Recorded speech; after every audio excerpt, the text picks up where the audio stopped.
She scrubbed toilets for $14 an hour, until she answered a call in fluent Polish. The millionaire CEO in the room froze, then called her into his office. What he discovered about her past would rewrite both their futures and expose a truth no resume ever shows. Do you think everyone should be equally wealthy? Drop your honest thoughts in the comments. I ask because, if every hand were equal, who would clean the toilets? Who would bury the dead? Society needs these roles, but why do we treat the people who fill them like they're invisible, like they have nothing else to offer? Before we continue, hit that like button, subscribe, and share this with someone who still believes success only wears a suit. And hey, tell us where you're watching from. We love seeing how far these stories travel. The Lexington Grand Hotel stood like a gleaming monument to luxury in downtown Chicago, its polished marble floors reflecting the crystal chandeliers that hung from ceilings high above. For the guests who frequented its elegant suites, the hotel represented the pinnacle of comfort and exclusivity. But for 34-year-old Amara Okafor, it was simply where she earned $14.75 an hour, making beds, scrubbing toilets, and restocking minibars. Amara moved silently through the corridors of the 19th floor, her uniform pressed but worn at the edges from years of use. Her cart rattled slightly as she pushed it past door after door of the executive suites. The guests rarely looked at her. She had mastered the art of invisibility that seemed required of hotel staff. Keep your head down, speak only when spoken to, disappear into the background. This particular Tuesday morning in April was unseasonably cold, and Amara's hands still felt the chill as she knocked gently on suite 1923. Housekeeping, she called softly, waiting the customary 15 seconds before using her key card. The suite was empty, as expected. The business travelers were typically gone by 8 a.m., leaving behind rumpled sheets and half-empty coffee cups.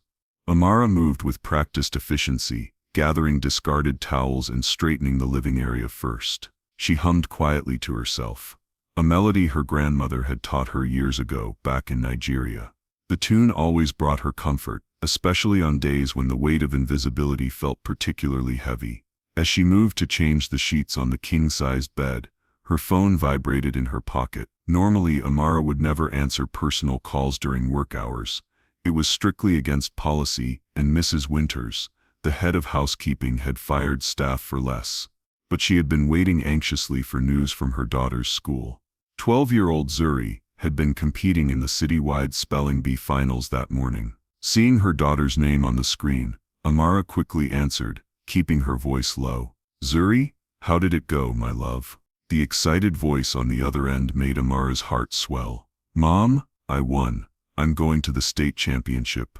"That's wonderful," Amara exclaimed, momentarily forgetting where she was as pride washed over her. "I knew you could do it. Your hard work." But Amara's celebration was cut short by the sound of the suite door opening. She quickly ended the call with a whispered promise to call back later, slipping the phone into her pocket just as a man entered the room. He was tall, impeccably dressed in a tailored charcoal suit that probably cost more than 3 months of Amara's salary.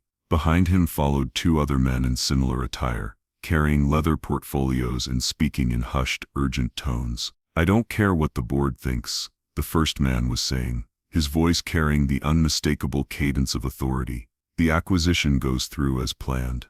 Amara immediately lowered her eyes, murmuring a quick apology. "I'm sorry, sir. I'll come back later."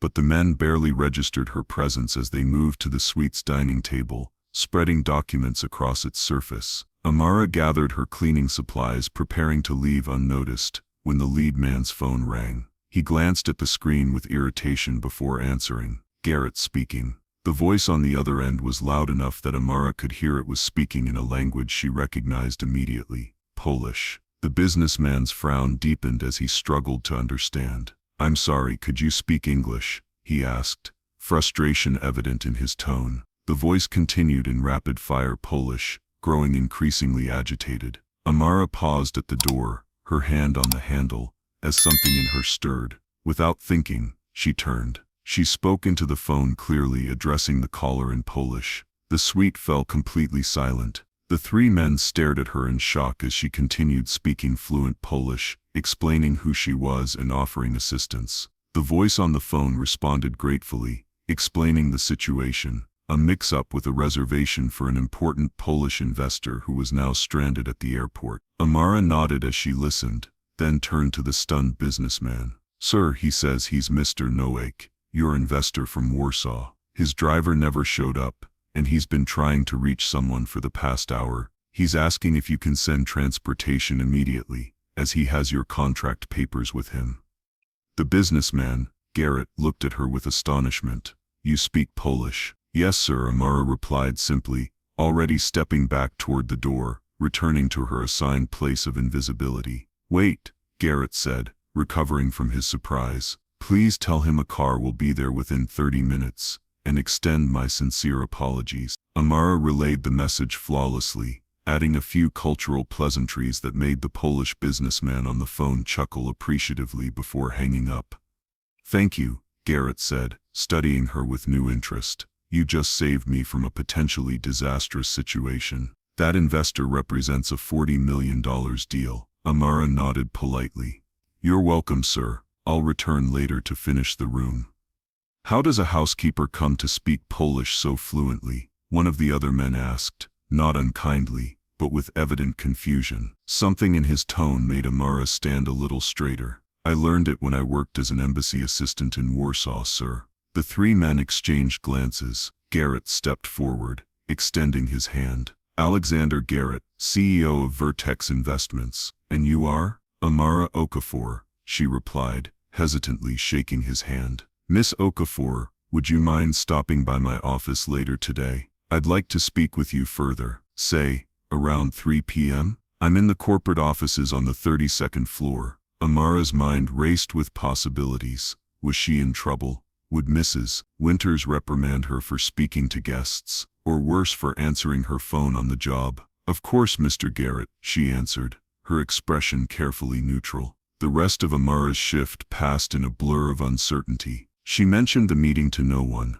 not even her friend Lena, who worked the same floor. At 2:55 p.m., she changed out of her housekeeping uniform into the simple black slacks and white blouse she wore to and from work. The elevator ride to the 32nd floor felt like entering another world. The carpets were thicker, the lighting softer, the air seemingly rarefied. A sleek receptionist directed her to a glass-walled office with a view of Lake Michigan that took Amara's breath away. Alexander Garrett stood as she entered, gesturing to a chair across from his desk.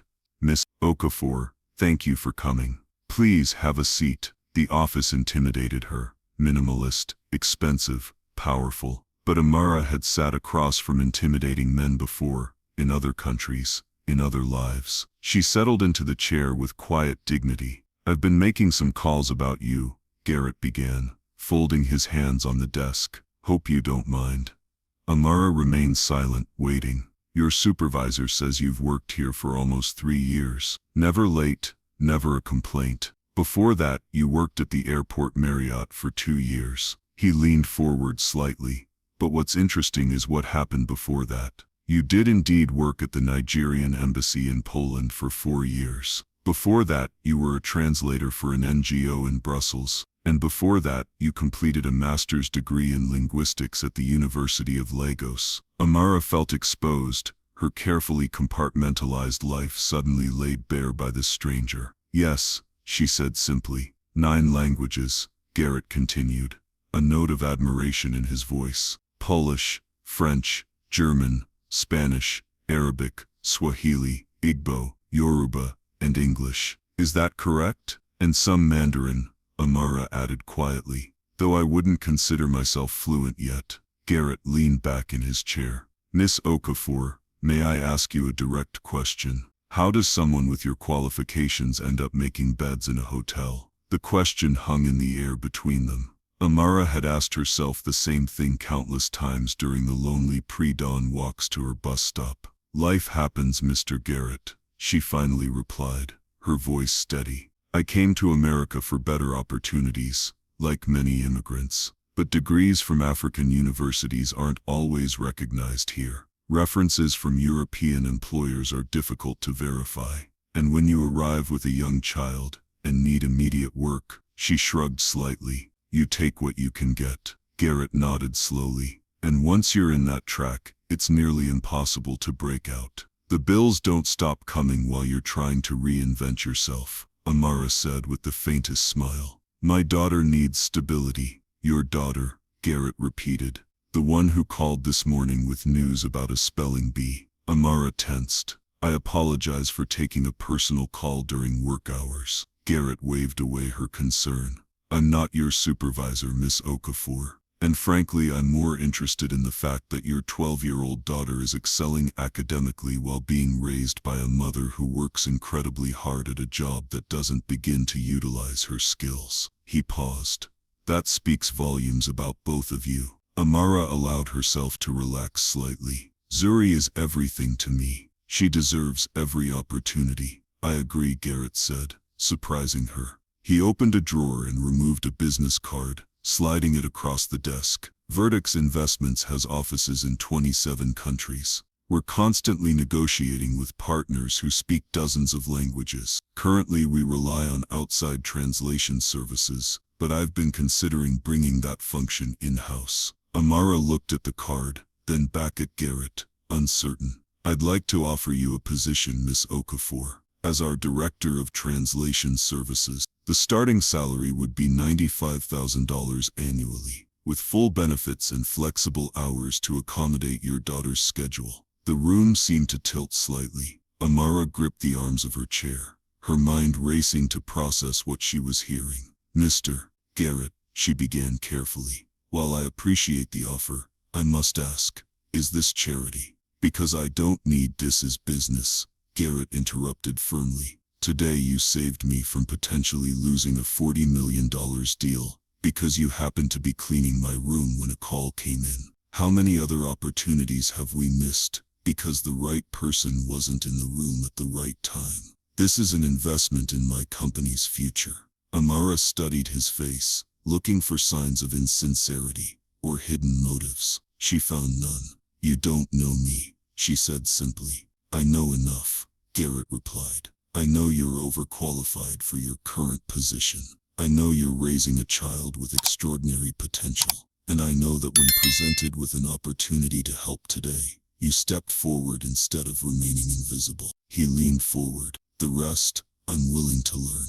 2 months later, Amara stood at the window of her new office on the 30th floor of the Vertex Investments building. Her sleek desk held framed photos of Zuri and a small wooden carving her grandmother had given her. A bird in flight. She wore a tailored navy suit that she had purchased with her first paycheck, and her employee badge identified her as Director of Translation Services. Her department was small but growing. Already she had hired 2 other multilingual professionals who, like her, had found their skills underutilized in the American job market.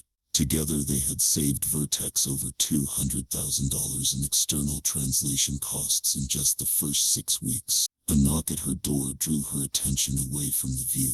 Alexander Garrett stood there, a folder in his hand. The Warsaw contracts came through, he said, smiling. Thanks to your translation revisions, we avoided 3 potential legal issues. The board is impressed. Amara accepted the folder with a professional nod. Just doing my job, Mr. Garrett. Alex, he corrected, as he had several times before. Alex, she acknowledged with a small smile. As he turned to leave, he paused. By the way, how did Zuri do at the state spelling bee last weekend? She came in second, Amara replied, unable to keep the pride from her voice. And she's already studying for next year.